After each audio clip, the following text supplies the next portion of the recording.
Guys কি খবর, আশা করি সব ভালো আছো। তো আজকে আমি ফ্লিপকার্ট থেকে ঘড়ি আনাইছি, মানে পুরা মেঙ্গা আছে, এমআই করিয়া ফ্লিপকার্ট থেকে আনাইছি।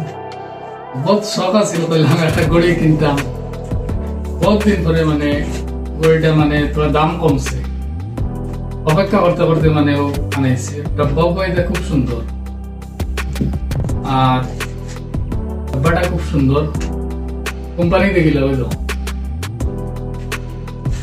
এখন হয়েছে গিয়া বইটা খুলিয়ে আমি দেখছি না, আমি তো ডিউটিতে আসলাম, কইলাম এখন গিয়া দেখি কিতা হয়েছে না বইটা যেলা দেখছি ওলা নি ঠিক আছে, ও তার লগো লাগাইল।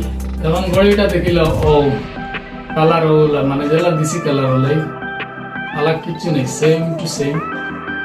এটা মানে আমার পছন্দ হয়েছে, মানে এটা তো আছে ডেট দেয়, আর প্রায় ঘড়ি আছে মানে ডেট নাই, আর আমার ডেটটা হইলে মানে আমার কিছু ভালো লাগে, পছন্দ হয়, ডেট থাকা করবো না।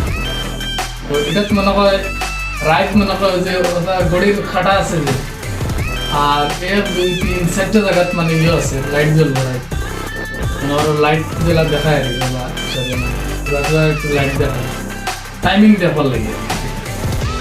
তখন ঘড়িটা খুলিয়া তো লাগাই দেখছেন কিলা লাগে, এমনি তো থোড়া লুজ দেখা যায়। আচ্ছা যাই হোক, মনের স্বপ্ন পুরো হয়েছে একটা ঘড়ি, ঠিক আছে। আর যদি ভালো লাগে তো লাইক কমেন্ট করিও, আর পাইলে জানাই মানে ঘড়িটা কিলা লাগলো তোমার।